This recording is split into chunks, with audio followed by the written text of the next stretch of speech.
ನಮಸ್ಕಾರ ವೀಕ್ಷಕರೇ. ಇಂದಿನ ಕಿದೀರ್ಕಾಯಿ ರುಚಿಯಲ್ಲಿ ನಾನು ಅವಲಕ್ಕಿಯದ್ದು ಹಾಲು ಗಂಜಿ ಮಾಡ್ತಾ ಇದ್ದೇನೆ. ಇದು ನಮಗೆ ಬೆಳಗಿನ ಉಪಹಾರಕ್ಕೆ, ಏಕಾದಶಿ ಉಪವಾಸ ಎಲ್ಲ ಕೂತ್ಕೊಳ್ಳೋರು ಅನ್ನ ತಿನ್ನಲಿಕ್ಕಿಲ್ಲಲ್ಲ, ಹಾಗಾಗಿ ಅದು ಉಪ್ಪಿಟ್ಟು ಎಲ್ಲ ಮಾಡಿ ಚಪಾತಿ ಎಲ್ಲ ಮಾಡಿ ತಿಂದರೆ ಸ್ವಲ್ಪ ನಮಗೆ ಹೀಟ್ ಆದಾಗ ಆಗ್ತದೆ, ಅಂದರೆ ಬಾಯಾರಿಕೆ ಆದಾಗ ಆಗ್ತದೆ. ಹಾಗಾಗಿ ಇದು ಕೂಡ ಏಕಾದಶಿ ದಿವಸ ಮಾಡ್ಬೋದು, ಉಪವಾಸ ದಿವಸ. ಇದು ಅವಲಕ್ಕಿಯನ್ನು ಒಂದು ಅರ್ಧ ಗಂಟೆ ನೆನೆಸಿದ್ದೇನೆ ನೋಡಿ. ದಪ್ಪ ಅವಲಕ್ಕಿ, ಈ ಥರ ತೆಳುವ ಅವಲಕ್ಕಿ ಆಗ್ತದೆ. ನಾನು ಈ ಥರದ ಅವಲಕ್ಕಿ ತಗೊಂಡಿದ್ದೇನೆ. ಇದನ್ನೊಂದು ಅರ್ಧ ಗಂಟೆ ಚೆನ್ನಾಗಿ ತೊಳೆದು ನೋಡಿ, ಈ ಥರ ನೆಂದಿದೆ ಅವಲಕ್ಕಿ. ಅದಕ್ಕೆ ಒಂದು ಅರ್ಧ ಹೋಳು ಹಸಿ ತೆಂಗಿನಕಾಯಿ, ರುಚಿಗೆ ತಕ್ಕಷ್ಟು ಉಪ್ಪು. ಈಗ ಈ ತೆಂಗಿನಕಾಯಿ, ಹಸಿ ತೆಂಗಿನಕಾಯಿಯನ್ನು ಮಿಕ್ಸರ್ ಜಾರಲ್ಲಿ ಹಾಕಿ ಈಗ ಹಾಲು ತೆಗಿಬೇಕಿದ್ರದ್ದು ಚೆನ್ನಾಗಿ ರುಬ್ಬಿ.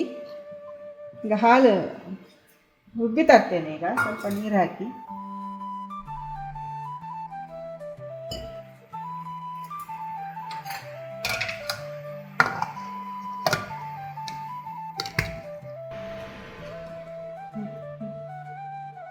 ನೋಡಿ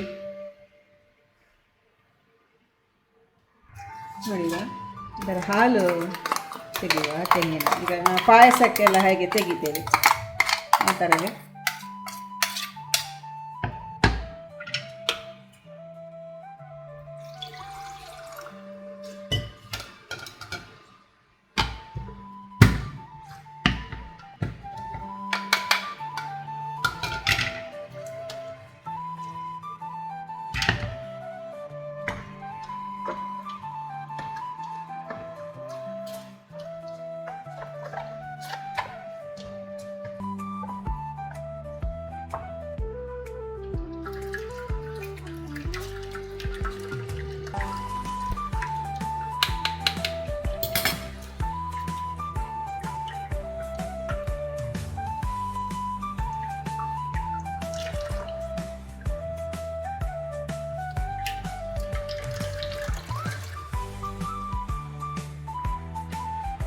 ಈಗ ಸ್ವಲ್ಪ ಒಂದು ಪಾತ್ರೆ ಇಟ್ಟೆ ಗ್ಯಾಸಲ್ಲಿ, ಸ್ವಲ್ಪ ನೀರು ಹಾಕಿ ಈ ತೊಳೆದಿಟ್ಟ ಅವಲಕ್ಕಿ ಇತ್ತಲ್ಲ ಇದನ್ನು ಸ್ವಲ್ಪ ಬೇಯಿಸ್ಕೊಳ್ಳುವ.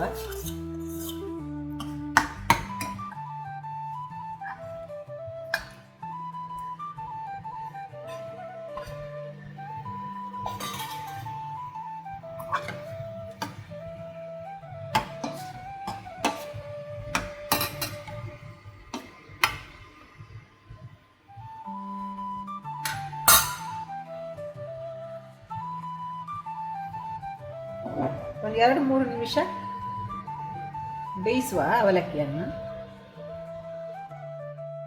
ನೋಡಿ, ಎಲ್ಲ ನಾವು ನೀರು ಹಾಕಿದ್ದೆಲ್ಲ ಅದು ಹೀರ್ಕೊಂಡಿದ್ದು ನೋಡಿ. ಈಗ ನಾವು ಈ ಟೈಮಲ್ಲಿ ಹಾಲು ಹಾಕ್ಕೊಳ್ಳುವ. ಹಾಲು ಹಾಕಿ ಸ್ವಲ್ಪ ಒಂದು ನಿಮಿಷ ಹೀಗೆ ಇದ್ರೆ ಸಾಕು. ಈಗ ರುಚಿಗೆ ತಕ್ಕಷ್ಟು, ಜಾಸ್ತಿ ಉಪ್ಪು ಬೇಡ. ಹಾಲು ಪಾಯಸ ನಾವು ರುಚಿಗೆ ಎಷ್ಟು ಅಷ್ಟೇ ಉಪ್ಪು ಹಾಕ್ಕೊಳ್ಳುವ. ಜಾಸ್ತಿಯನ್ನು ಹಾಕಬೇಕು ಅವಶ್ಯಕತೆ ಇಲ್ಲ ಇದಕ್ಕೆ.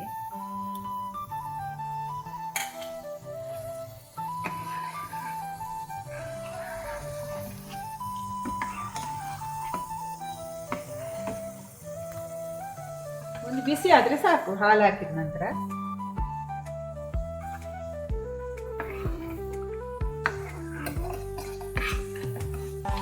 ನೋಡಿ, ಗಂಜಿ ಥರ. ಇದು ಆರೋಗ್ಯಕ್ಕೂ ತುಂಬ ಒಳ್ಳೆಯದು. ಸ್ವಲ್ಪ ಪ್ರಾಯ ಆದವರಿಗೆಲ್ಲ ಚಪಾತಿ ಎಲ್ಲ ಅಗಲಿಕ್ಕೆಲ್ಲ ಕಷ್ಟ ಆಗ್ತದೆ, ಆವಾಗ ಇದು ಮಾಡಿ ಗಂಜಿ ರೂಪದಲ್ಲಿ ಕೊಡ್ಬೋದು. ನೋಡಿ, ಈಗ ರೆಡಿ ಆಯಿತು. ಈಗ ಸಾಕು, ಬಂದ್ ಮಾಡಿದ್ದೇನೆ ಗ್ಯಾಸ್. ನೋಡಿ, ತುಂಬ ರುಚಿಕರವಾದ ಆರೋಗ್ಯಕರವಾದ ಅವಲಕ್ಕಿ ಗಂಜಿ, ಹಾಲು ಗಂಜಿ, ತೆಂಗಿನಕಾಯಿ ಹಾಲು ಹಾಕಿದ್ದು ಗಂಜಿ ರೆಡಿ ಆಯಿತು. ಅದಕ್ಕೆ ಸ್ವಲ್ಪ ಉಪ್ಪಿನಕಾಯಿ ನೆಂಚಿಕೊಳ್ಳ್ರು. ಹೀಗೆ ನೀವು ಮಾಡಿ ಹೇಗೆ ಆಗಿದೆ ಅಂತ ನನಗೆ ಕಮೆಂಟ್ ಮೂಲಕ ತಿಳಿಸುವುದನ್ನು ಮರೆಯದಿರಿ.